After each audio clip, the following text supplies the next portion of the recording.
आज के टाइम पे क्या नहीं है इंडियन सिनेमा के पास। दुनिया की सबसे बड़ी फिल्म इंडस्ट्री है यहाँ, अगर क्वांटिटी की बात करें तो। टैलेंट और क्रिएटिविटी की भी कोई कमी नहीं है इंडिया के पास। जैसे ये एक एग्जांपल देखो यहाँ के खतरनाक टैलेंट और क्रिएटिविटी का। कपड़ा तेरे बाप का, तेल तेरे बाप का, आग भी तेरे बाप की और जलेगी भी तेरे बाप।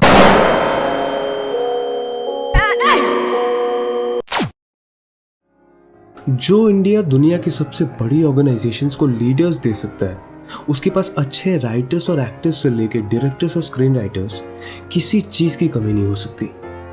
फिर ये क्या कचरा बना दिया है रामायण के नाम पे। हम ओरिजिनल रामायण से हटे हैं क्या? हमने उसको मॉडर्नाइज करने का कोई प्रयास किया है क्या? हमने कोई अलग टेक लिया है? तो इसका सीधा जवाब ये है देवांग जी, बिल्कुल नहीं। जो रामायण लोगों ने सुनी है, पढ़ी है, देखी है, एग्जैक्टली वही रामायण है, कुछ भी अलग नहीं। फिल्म का नाम क्या है? जैसा कि आपने अभी कहा श्वेता जी, फिल्म का नाम है आदि पुरुष। जब हम आदि पुरुष बना रहे हैं तो पहली बात तो दो तीन चीजें मैं एकदम स्पष्ट कर दूं, मैंने पहले भी कही है और अभी स्पष्ट कर देता हूं। हमने रामायण नहीं बनाई है, हम रामायण से प्रेरित हैं। हमेशा हमारा, अगर आप डिस्क्लेमर भी देखेंगे तो हम यही कहते रहे कि भाई हमारे लिए तो बड़ा आसान था कि मार्केटिंग की स्ट्रेटजी के हिसाब से भी हम फिल्म का नाम रामायण रख देते, लेकिन हमें तो शुरू से यह पता था कि हम रामायण से बहुत हेविली प्रेरित हैं, बहुत हेविली इंस्पायर्ड हैं, लेकिन हम रामायण नहीं बना रहे हैं और हम संपूर्ण रामायण भी नहीं बना रहे हैं। हमने रामायण के युद्ध कांड का एक छोटा सा अंश, छोटा सा हिस्सा लिया है जो फिल्म में हमने दिखाया। हिपोक्रेसी की भी सीमा होती है। चलो मान लेते हैं कि ये फिल्म रामायण से इंस्पायर्ड नहीं भी है, इनके बिना सर पैर के क्लैरिफिकेशन के हिसाब से। फिर भी इस स्टोरी में कितना पोटेंशियल था, कितना कुछ किया जा सकता था, लेकिन क्या किया इन लोगों ने? वही टिपिकल फिल्मी बॉलीवुड कचरा जो सालों से देखते आ रहे हैं हम। आइडियली इस तरह की फिल्म्स कल्चर को रिप्रेजेंट करती हैं। क्या रिप्रेजेंट कर रहा है आदि पुरुष? Indian culture. ये इंडियन कल्चर है। इसको देख के दुनिया के किस देश का इंसान अप्रिशिएट करेगा इंडियन सिनेमा को? ऑडियंस को बिना दिमाग का जानवर समझ के रखा है क्या? ये क्या बेच रहे हो आर्ट के नाम पे? अरे अगर इंस्पिरेशन लेकर ही बनाना था तो कितना स्कोप था इस फिल्म का, कितना कुछ किया जा सकता था इसके साथ, कितना क्रिएटिव हुआ जा सकता था, लेकिन क्रिएटिविटी के नाम पे यही मिला हमको। अगर कल्चर से इंस्पायर्ड होकर स्टोरी बनानी है तो जापान को देखो, उनके आधे से ज्यादा स्टोरीज उनके कल्चर से इंस्पायर्ड होते हैं और उसमें वो मेहनत दिखती है। इसीलिए दुनिया भर में उनके एनिमीज को लोग इतना पसंद करते हैं, याद रखते हैं। और इंडियन फिल्म इंडस्ट्री को लोग किस लिए याद रखते हैं? हीरो हीरोइन, नाच गाना, आइटम सॉन्ग्स, इलॉजिकल प्लॉट और सस्ते एक्शन और वीएफएक्स के लिए।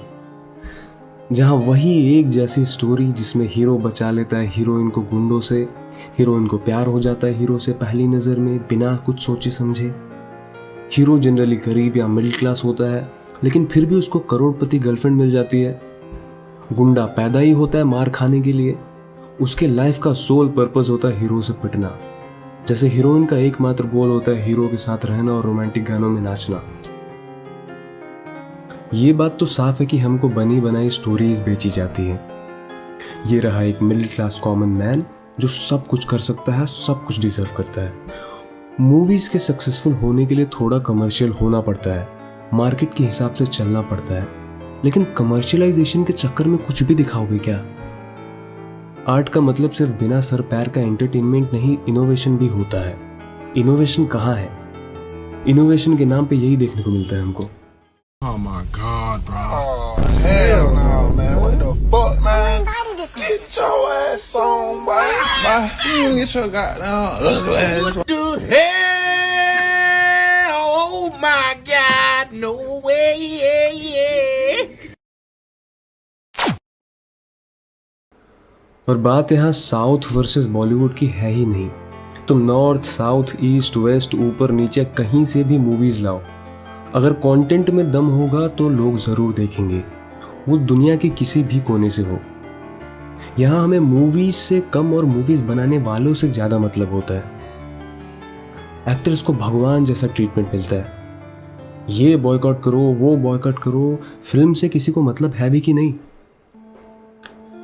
यहाँ बॉयकॉट वाले पागलपन में इतने अंधे हो गए थे सब कि स्नैपचैट के नाम पे स्नैपडील को बॉयकॉट करने लगे थे। और ऐसा नहीं कि यहाँ टैलेंट नहीं और अच्छी मूवीज़ नहीं बनती, वो अच्छी मूवीज़ बनाते हैं तो हम देखने नहीं जाते। रीज़न कुछ भी हो सकता है, लेकिन उन्हें जब थर्ड क्लास मूवी बना के प्रॉफिट मिल रहा है तो वो क्यों ना बनाए। और इसीलिए वो कॉपी पे कॉपी बनाते रहते हैं। ओरिजिनलिटी और कुछ नए के नाम पे बस इंपोर्टेड एक्ट्रेसेस देखने को मिलती है। तो मेन प्रॉब्लम है कहाँ और हम क्या कर सकते हैं इसको बदलने के लिए। कुछ लोग जस्टिफिकेशन में कहते हैं कि ज्यादातर लोगों को बस एंटरटेनमेंट से मतलब होता है, सामने क्या दिखाया जा रहा है उससे नहीं। एक सिंपल सी स्टोरी हो, हीरो विलन को मार देता है, हीरोइन का प्यार जीत लेता है, गरीब हीरो अमीर हीरोइन, मारपीट, इलॉजिकल एक्शन सीन्स, लो बन गई मूवी। लोग इसके आगे दिमाग चलाना ही नहीं चाहते। बदलना हमें होगा पहले। क्यों भीड़ के पीछे भागना है? बॉयकॉट ट्रेंड में है तो बॉयकॉट करेंगे, कुछ पॉपुलर है तो भर भर के सपोर्ट देंगे। रोबोट हो क्या जिसको प्रोग्राम करना इतना आसान है? खुद के पास दिमाग है ना, खुद की समझदारी, खुद के चॉइसेस है ना।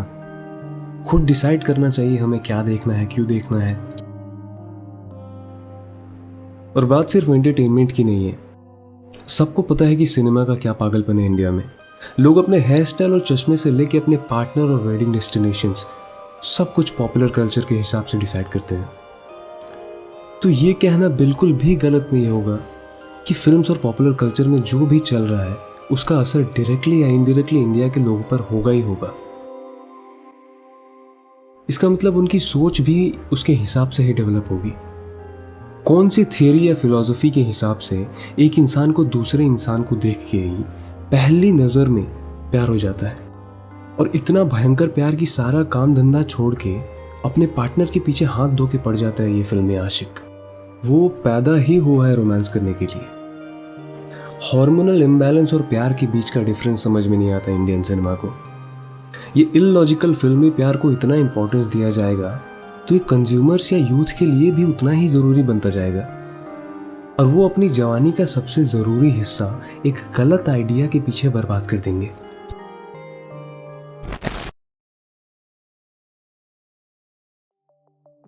ऐसा नहीं कि इंडिया में अच्छे डायरेक्टर्स, एक्टर्स और स्क्रीन राइटर्स नहीं।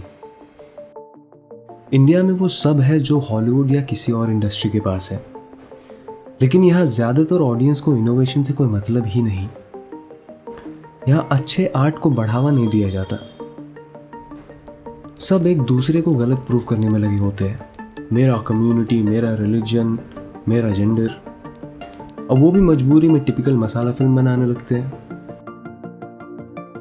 फिल्म एक ऐसा आर्ट फॉर्म है जिससे हम खुद को अच्छे से एक्सप्रेस कर सकते हैं। इस अजीब सी दुनिया को और अच्छे से समझने की कोशिश कर सकते हैं। आज के टाइम के प्रॉब्लम्स को एड्रेस कर सकते हैं। उन लोगों की कहानियों का हिस्सा बन सकते हैं जिन्हें हम कभी ठीक से समझ ही नहीं पाए। नई दुनिया एक्सप्लोर कर सकते हैं या बना सकते हैं। कितना कुछ किया जा सकता है। फिर सिनेमा को सिर्फ सस्ते प्लेजर की तरह देखना ज़रूरी है क्या?